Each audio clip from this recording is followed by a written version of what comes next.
ইন্না লিল্লাহি ওয়া ইন্না ইলাইহি রাজিউন। এরপরে এতটুকু নবীজি বাড়ায় শিখায়া দিলেন, আল্লাহুম্মা আজুরনি ফি মুসিবাতি ওয়া আখলুফ লি খায়রাম মিনহা, ইন্না লিল্লাহি ওয়া ইন্না ইলাইহি রাজিউন। নিশ্চয় আমরা আল্লাহর জন্যই আবার তার কাছেই প্রত্যাবর্তন করব।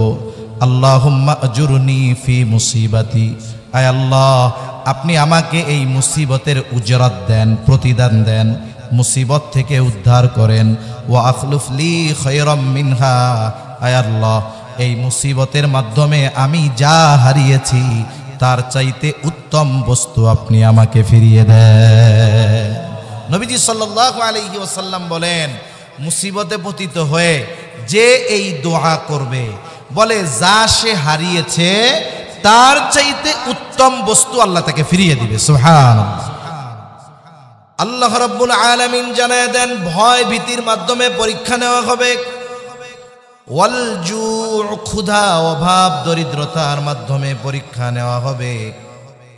ওয়া নাকসিম মিনাল আমওয়াল, মালের লস, মালের ক্ষতির মাধ্যমে পরীক্ষা নেওয়া হবে। ওয়াল আনফুস, জানের ক্ষতির মাধ্যমে পরীক্ষা নেওয়া হবে। মুফাসসিরিনে কেরাম বলেন, এই জানের ক্ষতির মাধ্যমে পরীক্ষা, এটা নিজের জানের ক্ষতির মাধ্যমে পরীক্ষা হতে পারে, আবার এটা আপনজন প্রিয়জনের জানের ক্ষতির মাধ্যমে পরীক্ষা নেওয়া হতে পারে। ওয়াসসামারাত, ফল ফসলের ক্ষতির মাধ্যমে পরীক্ষা নেওয়া হবে। আল্লাহ তাআলা 5টি বিষয়ের পরীক্ষার কথা বলেছেন। বুজুর্গানে দিন বলেন, প্রত্যেকটি ইমানদারকে জীবনের কোনো না কোনো ক্ষেত্রে হতে পারে এই 5 বিষয়ের পরীক্ষার মুখোমুখি হওয়া লাগতে পারে। যদি 5টার নাও লাগে, কমপক্ষে একটা বিষয়ের হলেও পরীক্ষার মুখোমুখি তার এই দুনিয়ায় হওয়া লাগবেই লাগবে। তাহলে যেই পরীক্ষা সুনিশ্চিত, সেই পরীক্ষার জন্য প্রস্তুতি নেওয়াটাই বুদ্ধিমানের কাজ, ঠিক কিনা? তাহলে আল্লাহ রাব্বুল আলামিন 1 নম্বরে বলেন, বিশাইইম মিনাল খাউফ, আল্লাহ তাআলা কিছু ভয় ভীতির মাধ্যমে আমাদের পরীক্ষা নেবেন। সাধারণত এই দুনিয়ায় ঈমানের উপরে যদি কেউ পরিপূর্ণভাবে চলতে চায়, ঈমানের দাবি অনুযায়ী যদি চলতে যায়, এই ভয় ভীতি শুধু বাহির বা আশপাশ থেকে আসে না, বরং অনেক সময় নিজের ঘরের মধ্য থেকেও হাজারো বাধার সম্মুখীন হওয়া লাগে। وخلق الإنسان وكرمه وعلمه من البيان ما لم يعلم فسبحان الذي لا يحصى امتنانه باللسان ولا بالقلم ونشهد أن لا إله إلا الله وحده لا شريك له ونشهد أن سيدنا وسندنا وحبيبنا وطبيبنا وأولانا ومولانا محمد صلى الله تعالى عليه وعلى آله وأصحابه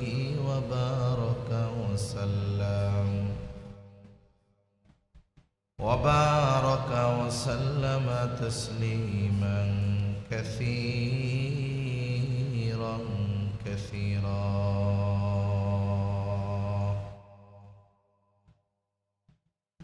أما بعد فأعوذ بالله من الشيطان قسم من الأموال والأنفس والثمرات وبشر الصابرين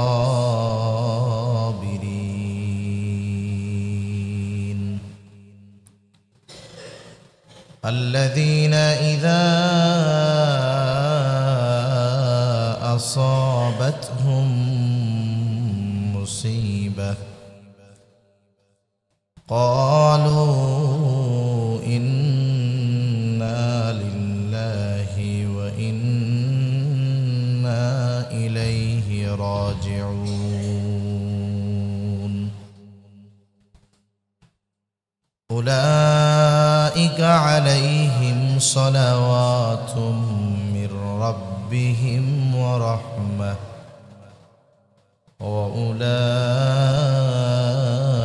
وأولئك هم المهتدون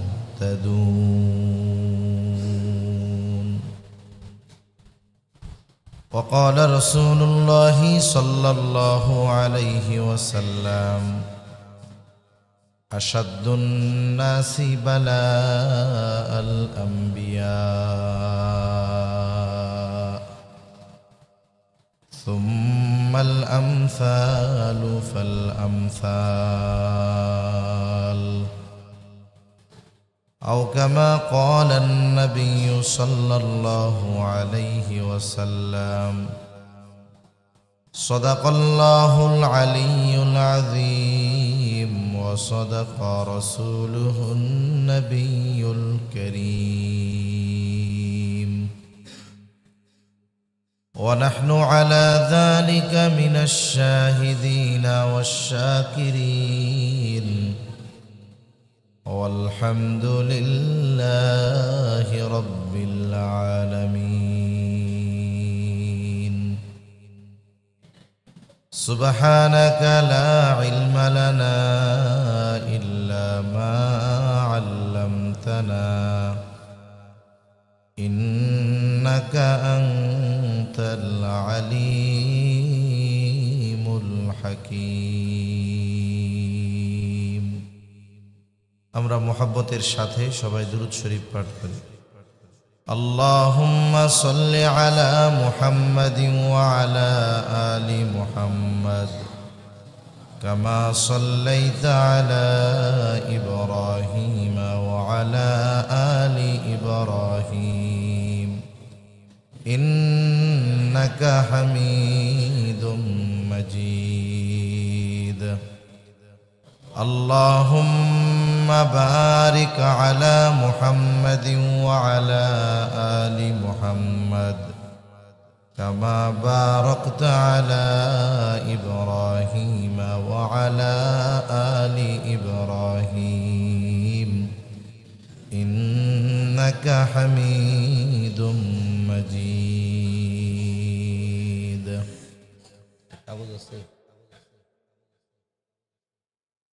আলহামদুলিল্লাহ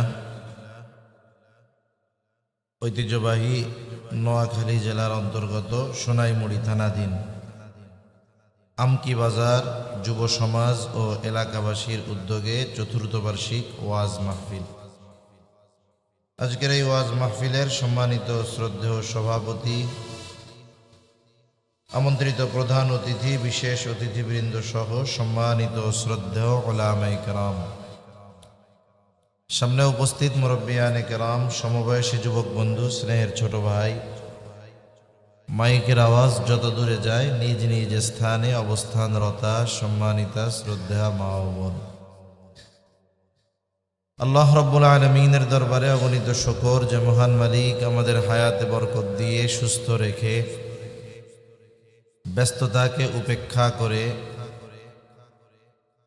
দুনিয়ার সর্বোত্তম মজলিসে সর্বোত্তম স্থানে কিছু দ্বীনি মুযাকারা করার তৌফিক যে মহান মনিব দান করেছেন, সে মহান মনিবকে খুশি করার জন্য মোহাব্বতের সাথে জবান খুলে একবার কালিমাতুশ শুকর পাঠ করি আলহামদুলিল্লাহ। অগণিত দুরূদ ও সালাম সৈয়দুল আম্বিয়া, আশরাফুল আম্বিয়া, খাতামুল আম্বিয়া, ইমামুল মুরসালিন, রহমাতুল লিল আলামিন মুহাম্মাদুর রাসূলুল্লাহ সাল্লাল্লাহু আলাইহি ওয়াসাল্লামের উপর। আমি আপনাদের খেদমতে পবিত্র কোরআনুল কারীমের প্রসিদ্ধ সূরা, সর্ববৃহৎ সূরা বাকারা থেকে কয়েকটা আয়াত ও রাসূল আকরাম সাল্লাল্লাহু আলাইহি ওয়াসাল্লামের অগণিত হাদিস থেকে একটা হাদিস পাঠ করেছি। আল্লাহ তাআলার কাছে তৌফিক চাই, আল্লাহ তাআলা কিছু কথা বলার তৌফিক দেন যেগুলো আমাদের সবার দুনিয়া এবং আখিরাতের জন্য কল্যাণকর হয়। সকলে বলি আমিন। যুব সমাজের উদ্যোগে আজকের এই আয়োজন এলাকাবাসীর সহযোগিতায়। আসলে আয়োজন বাহিরে হওয়ার কথা, কিন্তু আল্লাহ তাআলার ইচ্ছা ভেতরে হবে, মসজিদে হবে। তা আমরা যেটা ইচ্ছা করি না কেন, চূড়ান্তভাবে সেটাই হয় যেটা আল্লাহ তাআলা চান, যেটা আল্লাহ তাআলা ইচ্ছা করেন। তবে আল্লাহ সুবহানাহু ওয়া তাআলা মূলত বান্দার অন্তর দেখেন। যেখানেই করার নিয়ত হোক, মূলত এই কাজটা কি আল্লাহর সন্তুষ্টির জন্য ছিল কিনা, মূলত আল্লাহ তাআলা এটাই দেখেন।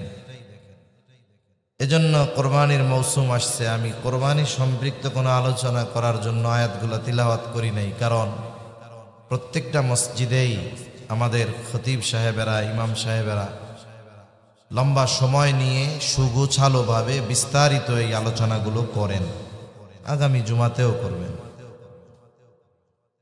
তা কোরবানির আলোচনায় এই আয়াত তিলাওয়াত করা হয়, বলা হয়, শোনানো হয়, লা ইয়ানালাল্লাহা লুহুমুহা ওয়ালা দিমাউহা ওয়ালাকিন ইয়ানালুহুত তাকওয়া মিনকুম। লা ইয়ানালাল্লাহা লুহুমুহা, আমরা যে কোরবানি দেই, এই কোরবানির পশুর গোশত আল্লাহ তাআলার কাছে পৌঁছায় না।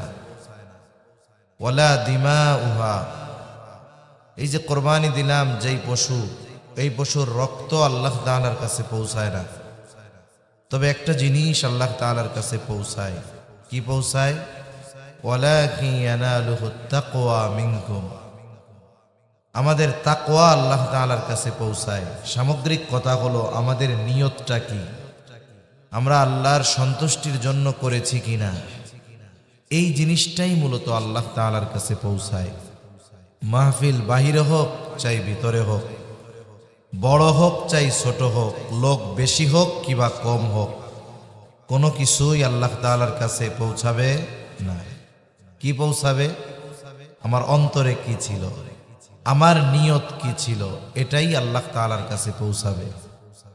মনে করেন অনেক বড় আয়োজন হলো, লাখো মানুষের সমাগম, কিন্তু আল্লাহ তাআলার পক্ষ থেকে আমরা জানতে পারলাম যে এটা আল্লাহর কাছে কবুল হয় নাই। এই লাখো মানুষের আয়োজন, আগমন, বিশাল এক আয়োজন, আল্লাহর কাছে যদি কবুল না হয়, বলেন তো ওই আয়োজন কি সফল? জোরে বলেন না, সফল? আল্লাহ তাআলার কাছে কবুল হয়েছে জানতে পারলাম, বলে লোক কম হোক, আয়োজন ছোট হোক, ওই আয়োজন সফল। ঠিক কিনা? এজন্য তরুণ যুবক যারা আছে, স্বাভাবিক একটু মনোকষ্ট আসে যে এত পরিশ্রম করলাম, জুমার পরেও আবহাওয়া ভালো, আসরের সময় আবার শুরু হইল, বাহিরে আর করা গেল না। মনোকষ্ট স্বাভাবিক, মানুষ হিসাবে আসতে পারে। তবে আল্লাহ তাআলা যদি বাহিরে হয় নাই, তবে তাদের ওই পরিশ্রমটা যদি কবুল করে নেয়, এটাই তাদের সফলতা। ঠিক কিনা বলেন? আল্লাহ তাআলা যত পরিশ্রম মেহনত হয়েছে আমার তরুণ যুবক ভাই এলাকাবাসীরা করেছে, আল্লাহ তাআলা কবুল করে নেন। সকলে বলি আমিন। দেখুন, কোরবানি শব্দটা আসছে কুরবান শব্দ থেকে। কোরবানি শব্দটা আসছে কুরবান শব্দ থেকে, নৈকট্য অর্জন করা, নৈকট্য প্রাপ্ত হওয়া। তা মূলত কোরবানি কি? আল্লাহ সুবহানাহু ওয়া তাআলার নৈকট্য অর্জনের চেষ্টা করা। আর এই নৈকট্য অর্জন করার জন্য মানুষ যেই ত্যাগ, যেই পরিশ্রম যেটা করে, পরিভাষায় এটাই কোরবানি। যেমন আমরা অনেক সময় বলি আল্লাহর রাস্তায় জানমাল কোরবান করতে হবে, আল্লাহর রাস্তায় সময় কোরবানি করতে হবে। পরিশ্রম করা, জানমাল ব্যয় করা, সময় ব্যয় করা, এই সব কিছুর মূল উদ্দেশ্য কি হয়? বলে আল্লাহর নৈকট্য অর্জন করা। এজন্য যে ইবাদতগুলো আমরা করি, এগুলাও আল্লাহর নৈকট্য অর্জনের জন্য। এজন্য ওই পরিশ্রমগুলা যদি আল্লাহর নৈকট্য অর্জনের জন্য হয়, তাহলে আশা করা যায় আল্লাহ তাআলা তাদের এই কবুল করবেন, আর এই কারণে আল্লাহ তাআলার নৈকট্য অর্জন করা সম্ভব হবে ইনশাআল্লাহ। সম্মানিত উপস্থিতি, এই বৃষ্টি এটা কারো হাতে না। আল্লাহ সুবহানাহু ওয়া তাআলা কুরআনুল কারীমের মধ্যে বলেন, ইন্নাল্লাহা ইনদাহু ইলমুস সাআ ওয়া ইউনাজ্জিলুল গায়স। কিয়ামত কখন হবে এর ইলম একমাত্র আল্লাহ তাআলার কাছে আছে। সাথে সাথে ওয়া ইউনাজ্জিলুল গায়স, তিনি বৃষ্টি নামান। মেঘ হলেই বৃষ্টি হয় না। অনেক সময় আমরা দেখি গোটা আকাশ কালো মেঘে মেঘাচ্ছন্ন হয়ে আছে, বাতাস উঠেছে, একদিক থেকে শীতল বাতাস আসতেছে, বৃষ্টি যে হচ্ছে আশেপাশে, এর কিছু আলামত আছে না? এর একটা আলামত বলে বৃষ্টি যেই দিক হয়, দক্ষিণে বৃষ্টি হলে দেখা যায় প্রচন্ড গরম, কাছাকাছি কোনো জায়গায় বৃষ্টি হলে শীতল বাতাস আসে, ঠান্ডা বাতাস আসে। মেঘ হইছে, এটা বৃষ্টির আলামত। কিন্তু এই মেঘ হলেই, শীতল বাতাস আসলেই কিন্তু বৃষ্টি হয় না। অনেক সময় আমরা দেখি আকাশ পরিষ্কার, মাথার উপরে মেঘ নাই, কিন্তু বৃষ্টি শুরু হয়ে গেছে। এজন্য আল্লাহ তাআলাই বৃষ্টি নামান। আবার আল্লাহ তাআলা বৃষ্টি কোন কোন সময় দেন, এক বর্ণনার মধ্যে আসছে, আল্লাহ তাআলা যখন বান্দার উপরে খুশি হন, যেই জিনিসগুলো বান্দাকে দেন এর মধ্যে একটা হলো আল্লাহ তাআলা তখন বৃষ্টি দেয়। সুবহানাল্লাহ। এজন্য আল্লাহ তাআলা যেটা করে খুশি, বান্দা সেই বিষয় মেনে নিয়ে খুশি থাকা, এটাই মূলত প্রকৃত ঈমানদারের পরিচয়।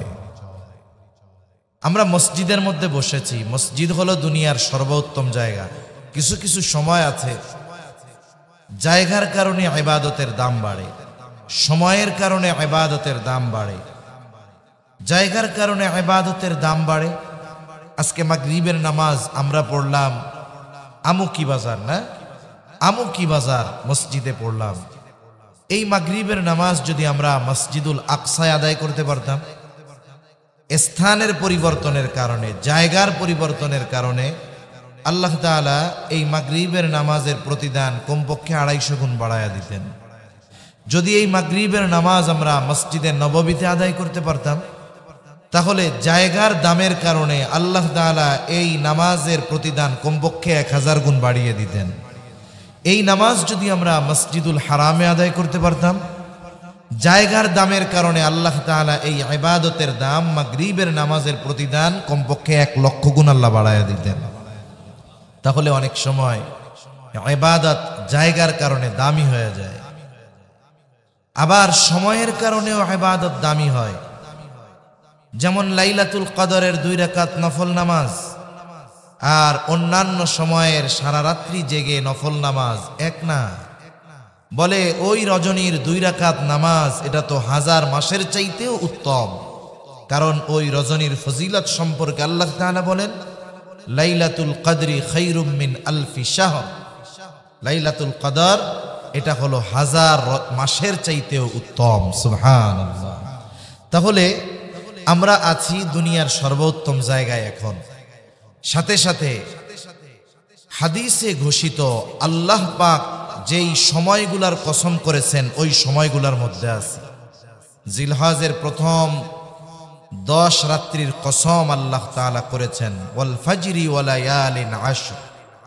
10 রাত্রির কসম আল্লাহ তাআলা করেছেন। শুধু তাই না, এমন সময় আমরা অতিবাহিত করতেছি যেই সময়ের ব্যাপারে নবীজি সাল্লাল্লাহু আলাইহি ওয়াসাল্লাম বলেন, জিলহজের প্রথম 10 দিনের আমল আল্লাহ সুবহানাহু ওয়া তাআলার কাছে সবচাইতে বেশি প্রিয়। শুধু তাই না, এই সময়গুলোতে আল্লাহর রাস্তায় জিহাদ করলে যেই সওয়াব যত প্রিয় আল্লাহ তাআলার কাছে, তার চাইতে বেশি প্রিয় এই সময়ে ইবাদত করলে। তবে যারা আল্লাহর রাস্তায় জিহাদে গিয়ে শাহাদাত বরণ করেছে তাদের বিষয়টা ভিন্ন। এই দৃষ্টিকোণ থেকে হারাম মাস সমূহের মধ্যে, সম্মানিত মাস সমূহের মধ্যে সর্বশ্রেষ্ঠ মাস, 4টি মাসের মধ্যে সর্বোত্তম মাস হলো জিলহজ মাস। তাহলে সময়ের দিক দিয়েও আমরা একটা উত্তম সময়ে অতিবাহিত করতেছি, জায়গার দিক দিয়েও আমরা উত্তম জায়গায় বসে কিছু দিনই আলোচনা করতেছি। মজলিসের দিক দিয়েও দুনিয়ার সর্বোত্তম মজলিস হলো যেই মজলিসে দিনই আলোচনা করা হয়। যেহেতু সময়ও উত্তম, জায়গাও উত্তম, মজলিসও উত্তম। আমরা আল্লাহ তাআলার কাছে দোয়া করি আল্লাহ তাআলাও যেন আমাদেরকে তার উত্তম বান্দাদের অন্তর্ভুক্ত করে নেয়। সকলে বলি আমিন। আমি আপনাদের খেদমতে যে আয়াত তিলাওয়াত করেছি, উক্ত আয়াতের মধ্যে আল্লাহ সুবহানাহু ওয়া তাআলা আমাদের পরীক্ষা নেওয়ার ঘোষণা দিয়েছেন। আমরা যারা ঈমান এনেছি, ঈমানের দাবিদার যারা, আল্লাহ সুবহানাহু ওয়া তাআলা এই ঈমানদারদের ঈমানের পরীক্ষা নেবেন। আল্লাহ তাআলা কোরআনুল কারীমের মধ্যে জানিয়ে দেন। আল্লাহ তাআলার সিস্টেম বড় সুন্দর। হঠাৎ করে কোনো কিছু আল্লাহ তাআলা করেন না। যেমন কোনো প্রতিষ্ঠান হোক, সেটা মাদ্রাসা কিংবা স্কুল কিংবা কলেজ, প্রত্যেকটা প্রতিষ্ঠানে পরীক্ষার নেওয়ার আগে নোটিশ ঝুলিয়ে দেওয়া হয় যে আগামী মাসের অমুক সময় থেকে পরীক্ষা অনুষ্ঠিত হবে। অথবা কেউ যদি কোনো প্রতিষ্ঠানে ভর্তি হয়, স্কুল হোক বা মাদ্রাসায়, বলেন তো নির্দিষ্ট সময়ের পর সে কি পড়াশোনা করলো এইগুলো যাচাই বাছাই করণার্থে পরীক্ষা দেওয়া লাগে কি লাগে না?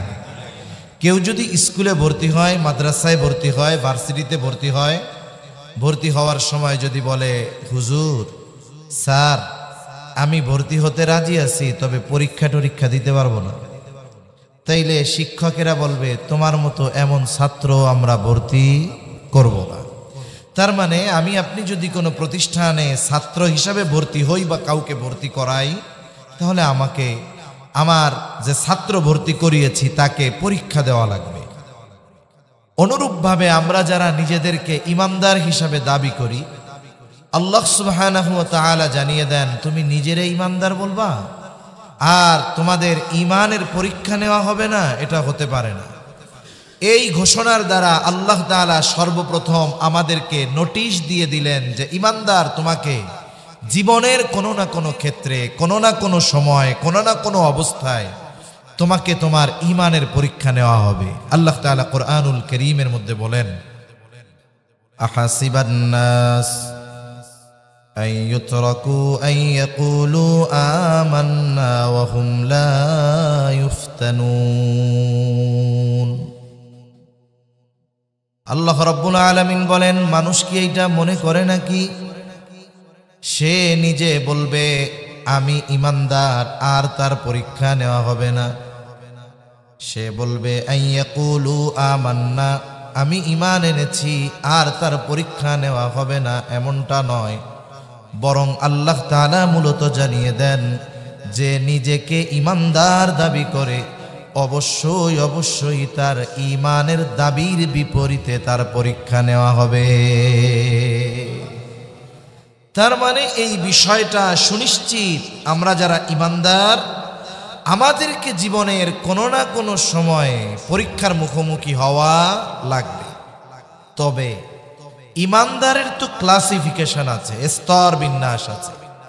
নবীদের ঈমান আর সাহাবায়ে কেরামের ঈমান এক না, সাহাবায়ে কেরামের ঈমান আর তাবেঈনদের ঈমান এক না। তাবেঈন যারা সাহাবায়ে কেরামকে দেখছে তাদের ঈমান আর তাবেঈনদের ঈমান এক না। এজন্য আল্লাহ সুবহানাহু ওয়া তাআলা পরীক্ষা নেন, তবে ঈমানের স্তরের আলোকে। না হলে ক্লাস 5-এর ছাত্র যে তাকে যদি ক্লাস 10-এর প্রশ্নপত্রের আলোকে পরীক্ষা নেওয়া হয়, এটা ইনসাফ হবে না, এটা জুলুম হয়ে যাবে। অনুরূপভাবে আল্লাহ তাআলা যুগে যুগে যাদের ঈমানের স্তর যেই লেভেলের, আল্লাহ তাআলা ওই মাত্রার পরীক্ষাই আল্লাহ তাআলা নেন। নবীদের ব্যাপারে যেই পরীক্ষা আল্লাহ নিয়েছেন, যদি আমাদেরকে ওই মানের পরীক্ষার সামনে আল্লাহ দাঁড় করিয়ে দেন, পাশ করা অসম্ভব। তার মানে আমাদের ঈমানের স্তরের আলোকে আল্লাহ পরীক্ষা নেবেন। প্রথম বিষয়, যে মানের পরীক্ষা আল্লাহ নিবেন সেই পরীক্ষায় পাশ করার যোগ্যতা আমাদের আছে, তবে সবাই পাশ করে না। অনেক সময় এসএসসি পরীক্ষা, এইচএসসি পরীক্ষা, ম্যাট্রিক আইয়া পরীক্ষা আর কি, সবাই পরীক্ষা দেয়। বলেন তো সবাই কি পরীক্ষায় পাশ করে? সবাই পরীক্ষায় পাশ করে না। কিন্তু পরীক্ষায় পাশ করার জন্য যা দরকার ওই শ্রেণীগুলাতে সেগুলো পড়ানো হয়। এজন্য কেউ যদি পরীক্ষায় ফেল যাওয়ার পরে, রেজাল্ট বের হওয়ার পরে ফেল গেছে, একসাথে ৩-৪ বন্ধু একসাথে চলাচল করে, 2 জন পাশ করছে, 2 জন ফেল করছে, একই ক্লাসের ছাত্র। এখন একজন জিজ্ঞাসা করলো যে তোমাদের ফলাফল কি, রেজাল্ট কি? 2 জন বলল আমরা পাশ করছি। তোমরা 2 জন? বলে আমরা পাশ করতে পারি নাই। কারণ কি? বলে পরীক্ষার প্রশ্ন অনেক কঠিন হয়েছে। এখন উনি আবার জিজ্ঞাসা করলেন যে তাহলে ওই 2 জন আর তোমরা 2 জন একই ক্লাসে একই স্কুলে পড়ো না? বলে হ্যাঁ। বলে তাহলে ওরা পাশ করলো, তোমরা করতে পারলা না, তাইলে ওদের প্রশ্ন আর তোমাদের প্রশ্ন কি ভিন্ন? বলে না, ওর প্রশ্নও যা, আমার প্রশ্নও তা। এবার জবাব কি হবে? একই ক্লাসে পড়ো, একই প্রশ্নের পরীক্ষা হয়েছে, ওরা পাশ করলো, তোমরা 2 জন পাশ করো নাই। এখন বাহানা দিচ্ছ যে প্রশ্ন কঠিন, আসলে তোমরা প্রস্তুতি নাও নাই, লেখাপড়া করো নাই। কথা বুঝেন নাই? তার মানে এই জামানায় আল্লাহ তাআলা যেই মানের পরীক্ষা নিবেন, ইমানদারদের পাশ করার মতো যোগ্যতা আছে, তবে কি ওই পরীক্ষার প্রস্তুতি আমাদের নাই, প্রিপারেশন নাই, যার কারণে কেউ ফেল গেলে এ কথা বলার সুযোগ নাই যে আল্লাহ তাআলা আমার অবস্থার চাইতে আমাকে বেশি কঠিন পরীক্ষা নিয়েছেন, এটা বলার সুযোগ নাই। তবে আল্লাহ তাআলার কাছে কখনো বান্দা পরীক্ষা কামনা করবে না, সব সময় সহজতাই চাইবে, মুসিবত কখনো কামনা করবে না, সব সময় আল্লাহ তাআলার কাছে আসানি কামনা করবে। তবে পরীক্ষা যদি চলে আসে, আসতে পারে, এজন্য প্রস্তুতি নিতে হবে, ঠিক কিনা বলেন? এজন্য আল্লাহ তাআলা পরীক্ষা নিবেন এই ঘোষণা দিয়ে দিয়েছেন। এরপরে পরীক্ষা যখন কাছাকাছি হয়, স্কুল হোক আর মাদ্রাসা হোক, যেই ওস্তাদ যেই বিষয়ে দক্ষ, ছাত্ররা তার কাছে যায়, গিয়ে বলে ওস্তাদ প্রশ্ন তো আছে হাজার হাজার, কিন্তু আপনি আমাদেরকে একটু সাজেশন দিয়ে দেন, নির্দিষ্ট কিছু প্রশ্ন আমাদেরকে দাগিয়ে দেন, যেগুলার আলোকে প্রস্তুতি নিলে আমরা পরীক্ষায় ফেল যাব না, মোটামুটি রেজাল্ট ভালো হবে। এবার ওস্তাদ কি করেন? যেই প্রশ্নগুলো আসার মতো সেগুলো মার্ক করে দেন, এটার সাজেশন বলে মনে হয়, তাই না? সাজেশন দেয়। আল্লাহ তাআলা বান্দার প্রতি কত মেহেরবান, কত দয়ালু। পরীক্ষা নিবেন এই ঘোষণা আল্লাহ তাআলা দিয়ে দিয়েছেন, সাথে সাথে কোন কোন বিষয়ের পরীক্ষা হবে এটাও আল্লাহ তাআলা কোরআনুল কারীমের মধ্যে জানিয়ে দিয়েছেন। সুবহানাল্লাহ। কারণ হঠাৎ করে এক মুসিবত আসলে প্রস্তুতিবিহীন একজন ভালো ছাত্র, প্রস্তুতিবিহীন যদি হঠাৎ করে তার পরীক্ষা নেওয়া হয়, সে ফেল যাবে, ঠিক কিনা বলেন?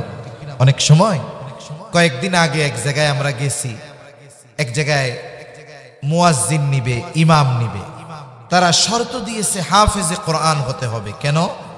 কারণ রোজার মাসে তারাবি পড়াতে হবে। এখন একজন হাফেজ সাহেব আসছেন, ভালো জায়গায় পড়াশোনা করছেন, সাধারণ মানুষ তো অনেক কিছু বুঝে না। এখন ওনারা কোরআন থেকে প্রশ্ন করা হলো, স্বাভাবিকভাবে আমি যখন আমার পছন্দ মতো বললাম আপনি অমুক জায়গা থেকে পড়েন, ওনার তো ওই ধরনের প্রিপারেশন নাই, উনি কিছু দূর পড়ার পরে আটকে গেলেন। এরপরে বললাম আপনি আপনার মন মতো যেখান থেকে খুশি পড়েন, উনি সুন্দরভাবে বেশ কিছু দূর পড়লেন। আশেপাশের কিছু সাধারণ মানুষ যারা বুঝে না, এরা বলে হুজুর এটা চলবে না। কেন? আপনি জিজ্ঞাসা করলেন, জবাব দিতে পারলো না। আমি বললাম বলেন তো, এখন উনি আমার সামনে যে পরীক্ষা দিবেন ওনার প্রস্তুতি কতটুকু নিতে হবে? বলে গোটা কোরআনের, ঠিক না? কিন্তু উনি যেদিন তারাবি পড়াবেন ওই দিন ওনার হাতে 20 ঘন্টা 24 ঘন্টা সময় হাতে থাকবে। উনি ওই দিনের প্রস্তুতি নিবেন কতটুকু? 1.5 পারা অথবা 1 পারা, আর নিজের জন্য স্পেশাল ভাবে নিবে কতটুকু? আধা পারা। আর একদিন নিবে 15 পৃষ্ঠা। এই 15 পৃষ্ঠা তিনি 15 ঘন্টা পড়বেন, 10 পৃষ্ঠা তিনি 15 ঘন্টা পড়বেন। ওই সময়ে তার পড়ানোর প্রিপারেশন থাকবে, তার তিলাওয়াতের একটা সীমাবদ্ধতা থাকবে। ওই সময় উনি যখন প্রস্তুতি নিবেন তখন আর এরকম বাঁধবে না। তার মানে আল্লাহ তাআলা যদি বলতেন তোমাদের পরীক্ষা নেওয়া হবে, বিষয় জানায়া দেন নাই, তাহলে কি হতো? আমাদের একটা চিন্তা থাকতো পরীক্ষা কিসের নিবেন তা তো জানি না।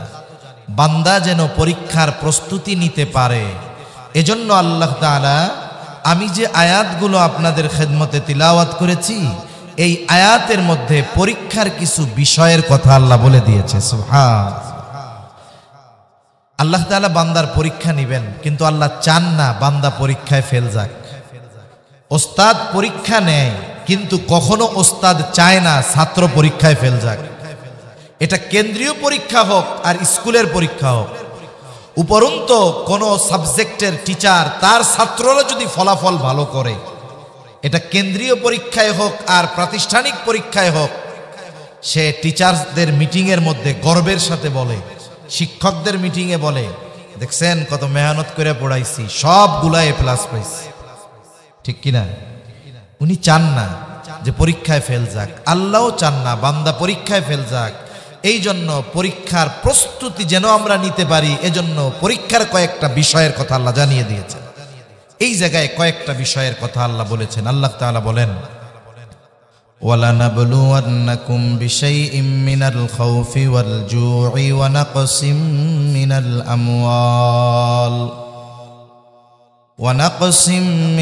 আমওয়াল ওয়াল আনফুসি ওয়াস সামারাত। আল্লাহ রাব্বুল আলামিন দুইটা তাকিদ যোগ করে বলেন, ওয়ালা নাবলুওয়ান্নাকুম, অবশ্যই অবশ্যই তোমাদের পরীক্ষা নেওয়া হবে। আল্লাহ তাআলা জানায় দেন অবশ্যই অবশ্যই তোমাদের পরীক্ষা নেওয়া হবে। কোন কোন বিষয়ের? আল্লাহ তাআলা এক নম্বরে বলেন বিশাইইম মিনাল খাউফ। আল্লাহ রাব্বুল আলামিন জানায় দেন ভয় ভীতির মাধ্যমে পরীক্ষা নেওয়া হবে। ওয়াল জু', ক্ষুধা অভাব দরিদ্রতার মাধ্যমে পরীক্ষা নেওয়া হবে। ওয়া নাকসিম মিনাল আমওয়াল, মালের লস, মালের ক্ষতির মাধ্যমে পরীক্ষা নেওয়া হবে। ওয়াল আনফুস, আমার পক্ষ থেকে দেওয়া ওই সন্তানের প্রতি তার মহব্বত ভালোবাসা বেশি কিনা। এই জন্য অনেক সময় আল্লাহ তাআলা পরীক্ষা নেয়, সন্তান সন্ততির অসুস্থতা দিয়ে পরীক্ষা নেয়। অনেক সময় আল্লাহ তাআলা একেবারে বাবার সামনে সন্তানকে দুনিয়া থেকে নিয়ে যান, এটাও আল্লাহ তাআলার পক্ষ থেকে বড় পরীক্ষা। এরপরে আল্লাহ তাআলা বলেন ওয়াস সামারাত, আল্লাহ রাব্বুল আলামিন ফল ফসলের ক্ষতি দিয়ে পরীক্ষা নেন। হয়তো আল্লাহর বান্দা জমিনের মধ্যে পাকা ফসল দেখে আসছে, চিন্তা করছে আগামী দিন বা পরশু দিন কয়েকজন লোক নিয়ে পাকা ফসল আমি ঘরে তুলব, কিন্তু ইচ্ছা তো আল্লাহ তাআলা যা করেন তাই হয়। উনি চিন্তা করছেন 2 দিন পরে ফসল ঘরে তুলব, বাজারে বিক্রয় করব, এগুলো দিয়ে আমার ঋণ পরিশোধ করব। কিন্তু রাতের বেলায় মেঘের আওয়াজ, রাতের বেলা শিলাবৃষ্টি হলো। বলুন তো, পাকা ধানের উপরে যদি শিলাবৃষ্টি হয়, ওই ধান ঘরে তোলার আর কোনো উপায় থাকে নাকি? আল্লাহ তাআলা দিয়েছেন, এর নিয়ন্ত্রণ দুনিয়ার কোনো মানুষের হাতে নাই। এখন আল্লাহ তাআলা ওই রকম ফল ফসলের ক্ষতি দিয়ে আল্লাহ তাআলা পরীক্ষা নেন। এখন কথা হলো, পরীক্ষা যে নেন মূলত আল্লাহ চানটা কি? মানুষ যখন মুসিবতে পড়ে, বিপদে পড়ে, তার দরকার হলো সাহায্য। মুসিবতে পড়লে কি দরকার একটু জোরে বলেন তো? সাহায্য দরকার। এখন আল্লাহ তাআলা এই যে মুসিবতগুলো দেন, দিয়ে চান কি?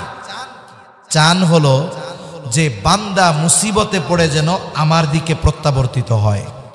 কিন্তু আমাদের সমস্যা, আমরা যখন মুসিবতে পড়ি, এই মুসিবত থেকে উত্তরণের জন্য আল্লাহর দিকে না ফিরে আমরা জাগতিক আসবাবের দিকে মুখাপেক্ষী বেশি হই। যেমন অসুস্থ হয়েছি, আমাদের চিন্তা থাকে চিকিৎসাই আমাকে সুস্থ করতে পারে।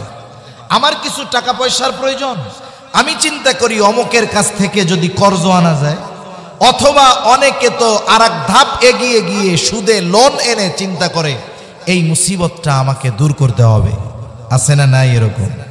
অথচ আল্লাহ তাআলা আগেই বলেছি পরীক্ষা নেন, কিন্তু বান্দা পরীক্ষায় ফেল যাক এটা চান না। এজন্য আল্লাহ রাব্বুল আলামিন এর আগেই জানায় দেন, বান্দা তুমি যদি মুসিবতে পড়ে যাও, তোমার তো সাহায্য প্রয়োজন, তুমি সাহায্য কোথায় চাইবা? আল্লাহ তাআলা কোরআনুল কারীমের মধ্যে বলেন 2 আয়াত আগেই, ইয়া আইয়ুহাল্লাযীনা আমানুস্তাঈনু বিস-সাবরি ওয়াস-সালাহ ইন্নাল্লাহা মা'আস-সাবিরিন।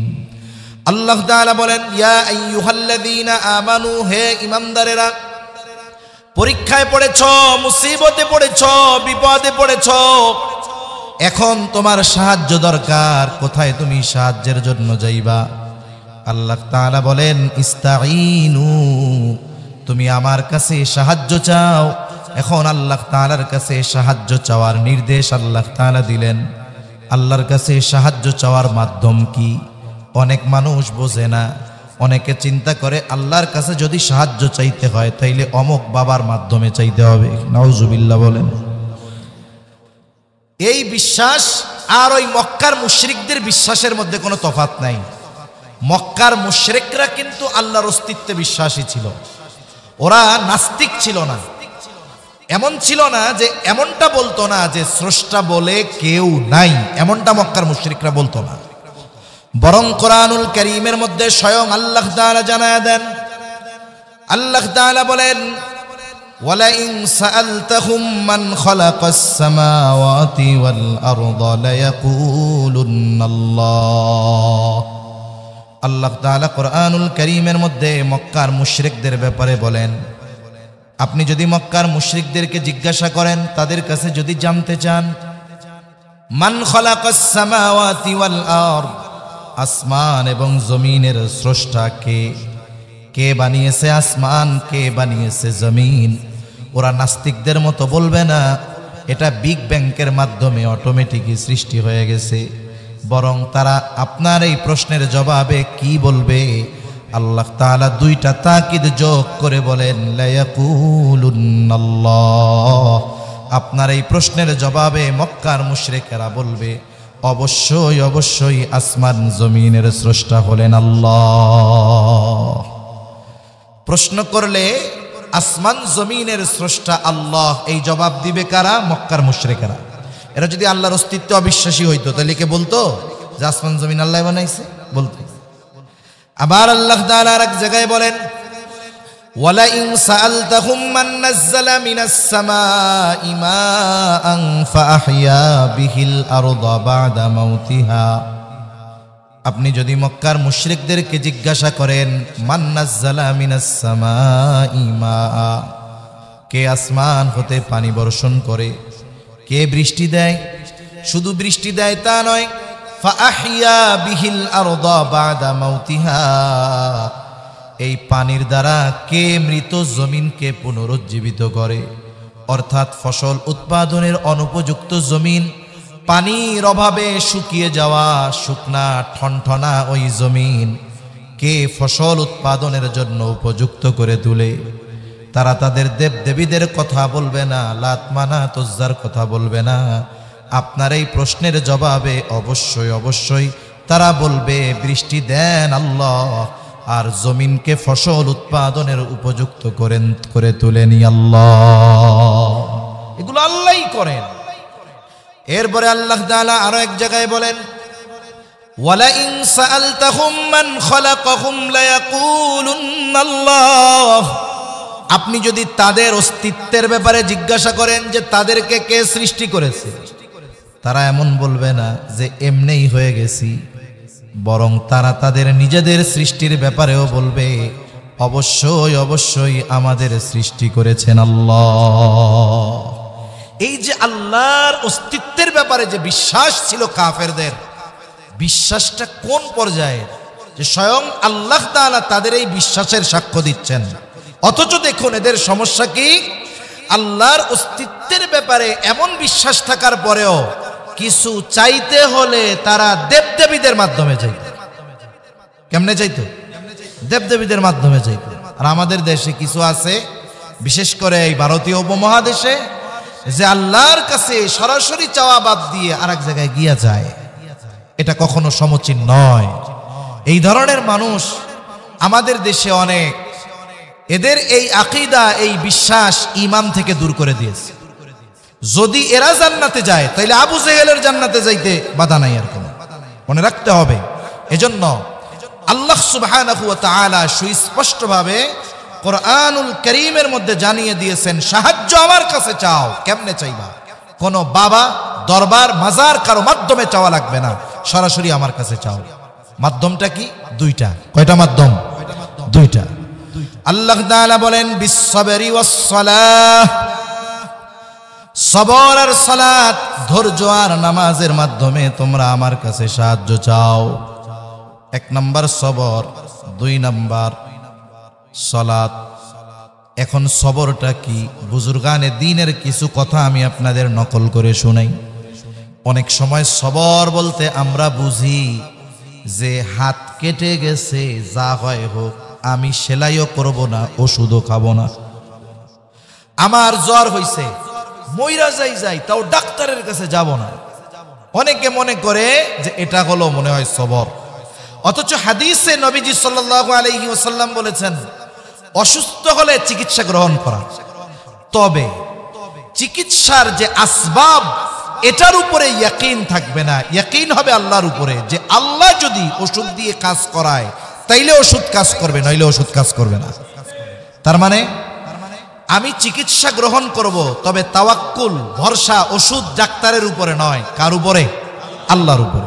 একটা উদাহরণ দেই স্বাভাবিকভাবে, তাইলে বুঝতে সহজ হবে। মনে করেন অনেক সময় এমন হয় যে অনেকের আত্মীয় স্বজনের খুব মেজর অপারেশন হবে, মসজিদে দোয়া চায় না ইমাম সাহেবের কাছে, মুসল্লিদের কাছে আইসা বলে যে আপনারা একটু দোয়া করেন, আমার আব্বার অমুক দিন একটা মেজর অপারেশন আছে, আল্লাহ সুবহানাহু ওয়া তাআলা যেন অপারেশনটা সাকসেসফুল করে দেয়। এরকম দোয়া চায় কি চায় না? চায়। এখন বলেন তো, অপারেশন থিয়েটারের মধ্যে অপারেশন হবে, তাই না? অপারেশন কে করে? আল্লাহ করে না ডাক্তার করে? কিন্তু দোয়া চাওয়ার সময় কি কয়? আল্লাহ যেন সাকসেস করে। তার মানে কি? এখানেই সবরের কম্বিনেশন। দেখুন, একজন ইমানদার ডাক্তার অপারেশন করতেছে, কিন্তু সে বিশ্বাস করে যে ডাক্তার অপারেশন করতে পারে ঠিক, কিন্তু অপারেশন সাকসেসফুল করতে পারে না যদি আল্লাহ সাকসেস না করে। ঠিক কিনা বলে? এখানেই সবরের কম্বিনেশন। অপারেশন চলতেছে, চিকিৎসা চলতেছে, কিন্তু ভরসা বান্দার কার উপরে? আল্লাহর উপরে। যদি ডাক্তারের কাছে অপারেশন সাকসেসফুল করার ক্ষমতা থাকতো, তাহলে কোন ডাক্তার বন্ড সই আগে নিত না। ছোট্ট একটা অপারেশনও যদি করা লাগে, অভিভাবকের বন্ড সই দেওয়া লাগে যে এই যে অ্যানেস্থেশিয়া দিলাম, যদি সেন্সার না ফিরে তাইলে আমাদের কোনো দায়বদ্ধতা নাই, সিগনেচার দেন, এরপরে অপারেশন থিয়েটারে ঢোকানো হবে। যদি সাকসেসফুল করার ক্ষমতা ডাক্তারের হাতে থাকতো, তাইলে অপারেশনের টেবিলে কোনো রোগী মারা যাইত না। তার মানে ডাক্তার অপারেশন করে ঠিক, কিন্তু সাকসেসফুল করেন যিনি, তিনি কে? এই বিষয়টার মধ্যেই সবরের কম্বিনেশন। চিকিৎসা, অসুস্থ হইছে, চিকিৎসা নিচ্ছি, তবে এই ওষুধে রোগ দূর হবে তখন, আল্লাহ তাআলা চাইবেন যখন। এরপরে আল্লাহ তাআলা বলেন বিসসাবরি ওয়াস-সালাহ, সবর আর সালাতের মাধ্যমে আমি আল্লাহ তাআলার কাছে তোমরা সাহায্য চাও। সবরের পরে হলো সালাত। কেন? বলে আমি আপনি যার যত কাছাকাছি হতে পারবো, তার কাছ থেকে তত সুবিধা নিতে পারবো। যদি আপনি প্রধান উপদেষ্টার অনেক কাছের মানুষ হন, আপনি ফ্যাসিলিটি বেশি নিতে পারবেন, এটা স্বাভাবিক। অনুরূপভাবে বান্দা আর আল্লাহর মধ্যে সবচাইতে নৈকট্য অর্জন এটা হয় সালাতের মাধ্যমে। কারণ বান্দা যখন তাকবীরে তাহরিমা আল্লাহু আকবার বলে নামাজের মধ্যে ঢুকে, দুনিয়ার অনেক বৈধ কাজ, অনেক ভালো কাজ তার জন্য নিষিদ্ধ হয়ে যায়। কেন? তখন বান্দার কথোপকথন চলে কার সাথে? আল্লাহ তাআলার সাথে। এজন্য নবীজি সালাতুল হাজাত শিখিয়ে দিয়েছেন। সম্ভবত তারিখে দামেস্কের মধ্যে আসছে, হযরত ওমর রাদিয়াল্লাহু তাআলা আনহুর সময় একবার দুর্ভিক্ষ দেখা দিচ্ছে। স্বাভাবিক, দুর্ভিক্ষ যদি মানুষের কোনো জিনিস যদি মানুষের ক্রয় সীমার বাইরে চলে যায়, অটোমেটিক দুর্ভিক্ষ লেগে যায়। হযরত ওমর রাদিয়াল্লাহু তাআলা আনহু পেরেশান। মদিনার বাজারে খাদ্যশস্যের অভাব, যা আছে দাম অনেক, সবার ক্রয় সীমার ভিতরে নাই। কি করা দরকার? আমদানি করা দরকার। ভবিষ্যতে অতীতে আমরা দেখছি পেঁয়াজের কেজি 280-300 টাকা হয়ে গেছে, কিন্তু আবার যখন বিভিন্ন দেশ থেকে আমদানি করা হয়েছে, হয়তো ওই সময় কৃত্রিম সংকট সৃষ্টি করা হয়েছিল। আমরা পরবর্তীতে দেখলাম বাংলাদেশের যত বড় বড় বাজারগুলো আছে, চট্টগ্রামের খাতুনগঞ্জ, এই সব জায়গায় লক্ষ লক্ষ পচা পেঁয়াজ ওগুলো নদীর মধ্যে ফেলে দিয়েছে। তার মানে এইগুলো সিন্ডিকেট মানুষের ভোগান্তির জন্য, কিছু মুনাফা বেশি পাওয়ার জন্য, অথবা কিছু টাকা বিদেশে পাচার করার জন্য এই আমদানির ভাব ধরছে আর কি। আমদানি করছে, দাম তখন কমে গেছে। এখন ওমর রাদিয়াল্লাহু তাআলা আনহু সাহাবায়ে কেরামকে নিয়ে পরামর্শ করলেন কি করা যায়। সিদ্ধান্ত হলো আগামীকাল সকালে এক গ্রুপ চলে যাবে সিরিয়ার দিকে, আর এক গ্রুপ চলে যাবে মিশরের দিকে, তার মানে চতুর্দিকে ছড়ায় পড়বে। আর এক গ্রুপ চলে যাবে ইয়েমেন খাদ্যশস্য আমদানি করার জন্য। সিদ্ধান্ত হলো সকালবেলায় ফজরের নামাজের পর খলিফাতুল মুসলিমিন কাফেলা বিদায় দিবেন। ওমর রাদিয়াল্লাহু তাআলা আনহু রাতের বেলা এইগুলো করতে করতে অনেক রাত হয়ে গেছে, বাসায় ফিরলেন পেরেশানি, চিন্তায়, চোখের মধ্যে ঘুম নাই। একেবারে সুবহে সাদিকের পূর্ব মুহূর্তে একটু ঝিমুনি ঝিমুনি ভাব আসছে। এবার তিনি বিছানায় শরীরটাকে এলায়া দিলেন। অনেক সময় দেখবেন চেয়ারে বসে বসে ছোট্ট একটা ঘুম হয়, ছোট ঘুমের মধ্যে বিশাল এক স্বপ্ন দেখা হয়ে যায়, হয় না? অনেক সময় চেয়ারে বসে জিম দিছে কয়েক সেকেন্ডের, কিন্তু এর মধ্যে লম্বা একটা স্বপ্ন দেখা হয়ে যায়। এখন ওনার চোখে ঘুম না, তন্দ্রা, ঘুম ঘুম ভাব, তবে ঘুম না। বিভোর ঘুম তো একরকম, আর একটা হলো ঘুম আসতেছে বোঝা যায়, চোখের সামনে ঝাপসা হয়ে যায়, বারবার পলক পড়তে থাকে, এরকম একটা ভাব। ক্লান্তির সময় অনেক সময় এরকম ভাব আসে। উনি বিছানায় শুয়ে আছেন, এমত অবস্থায় উনি দেখতেছেন যে মুহাম্মাদুর রাসূলুল্লাহ সাল্লাল্লাহু আলাইহি ওয়াসাল্লাম ওনার সামনে, আর চেহারা মলিন। এই চেহারা দেখা হযরত ওমর রাদিয়াল্লাহু তাআলা আনহু বলতেছে, ইয়া রাসূলুল্লাহ সাল্লাল্লাহু আলাইহি ওয়াসাল্লাম, আপনার চেহারা মলিন কেন?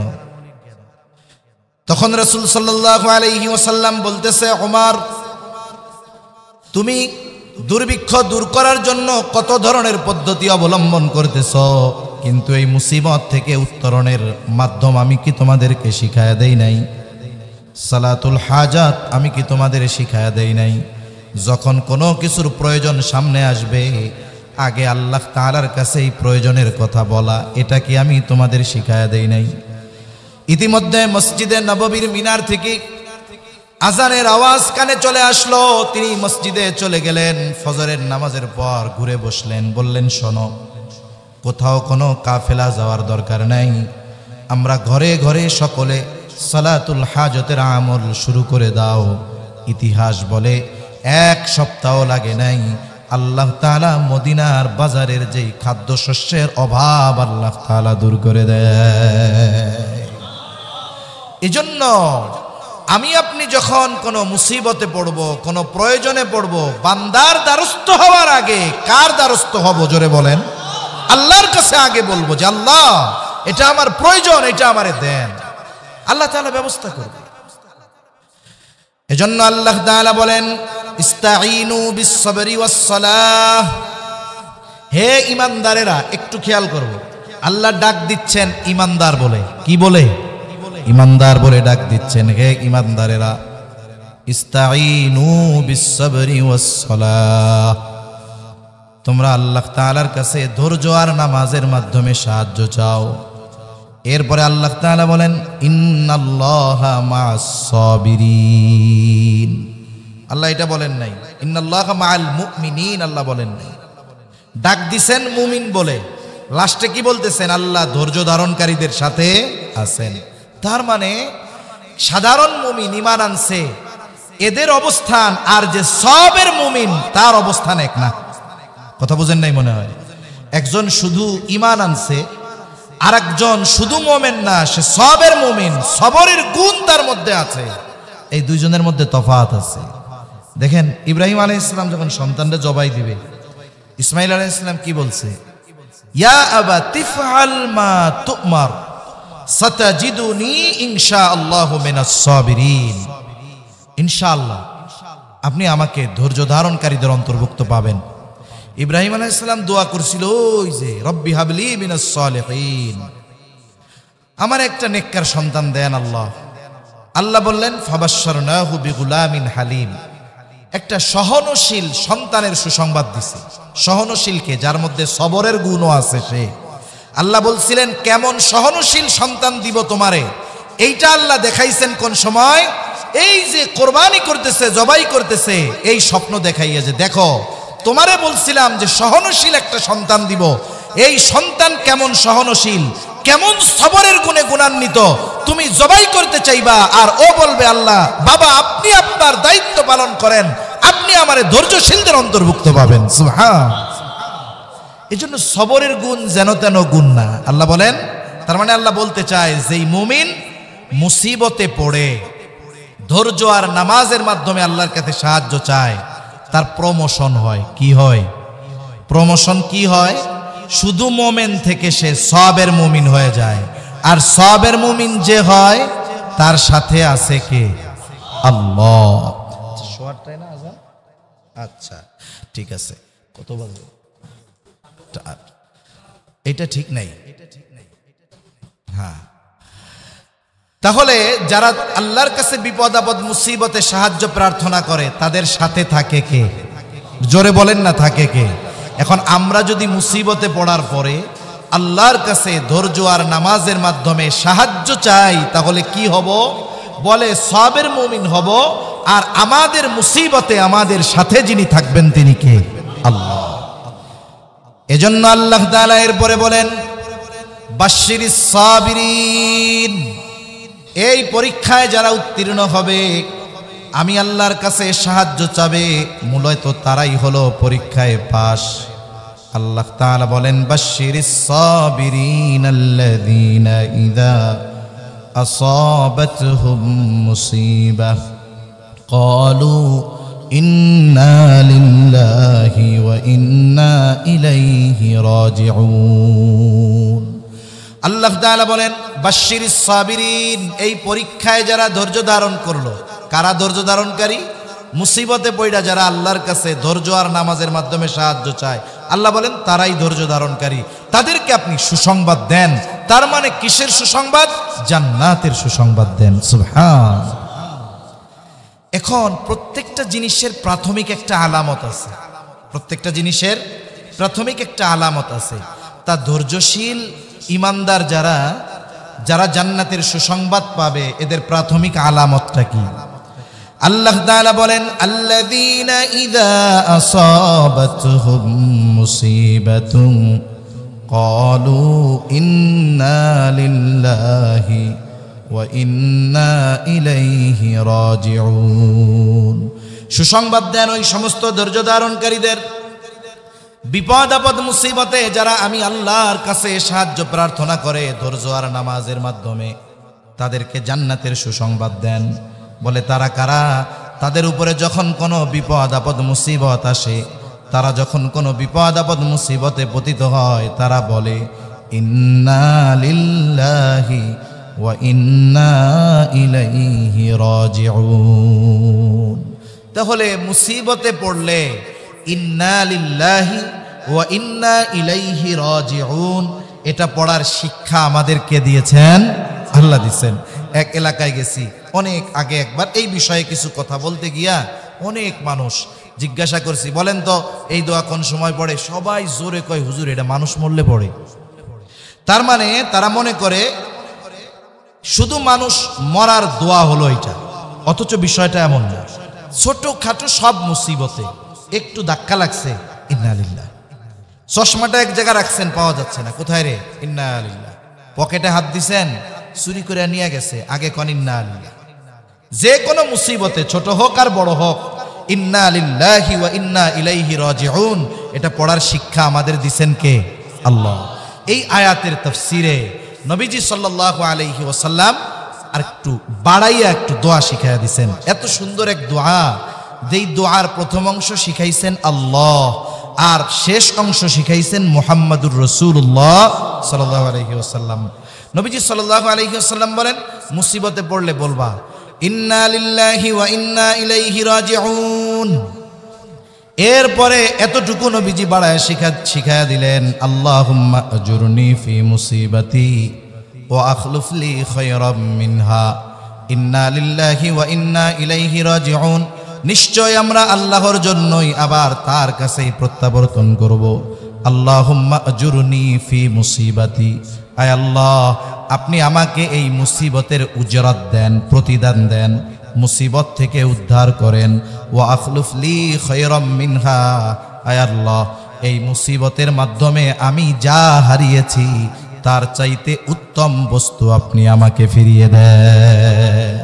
নবীজি সাল্লাল্লাহু আলাইহি ওয়াসাল্লাম বলেন, মুসিবতে পতিত হয়ে যে এই দোয়া করবে, বলে যা সে হারিয়েছে তার চাইতে উত্তম বস্তু আল্লাহ তাকে ফিরিয়ে দিবে। সুবহানাল্লাহ।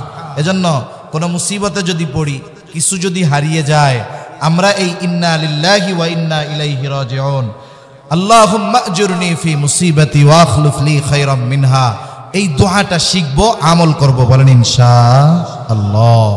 আর যারা এই অভ্যাসে অভ্যস্ত তাদের ব্যাপারে আল্লাহ তাআলা বলেন, উলাইকা আলাইহিম সালাওয়াতুম মির রাব্বিহিম ওয়া রাহমা, এই সমস্ত বান্দা তাদের উপরে আল্লাহ তাআলার পক্ষ থেকে বিশেষ অনুগ্রহ আর দয়া। ওয়া উলাইকা হুমুল মুহতাদুন, বলে এই গুণে গুণান্বিত, সবরের গুণে গুণান্বিত মানুষ তো তারাই হলো সৎপথ প্রাপ্ত, তারাই সিরাতে মুস্তাকিমের উপরে আছে। তাই এই দুনিয়ার হায়াতে বিপদ আপদ মুসিবত আসতে পারে, স্বাভাবিক। কোরআন সুন্নাহর আলোকে বিপদ আপদ মুসিবত আসলে যেই করণীয় বিষয়গুলো আছে এগুলো আমরা করব। আল্লাহ সুবহানাহু ওয়া তাআলা আমাদের কথাগুলো বুঝবার, আমল করবার তৌফিক দান করেন, আমিন। ওয়া আখিরু দাওয়ানা আনিল হামদুলিল্লাহি রাব্বিল আলামিন। আসসালামু আলাইকুম ওয়া রাহমাতুল্লাহি ওয়া বারাকাতুহু।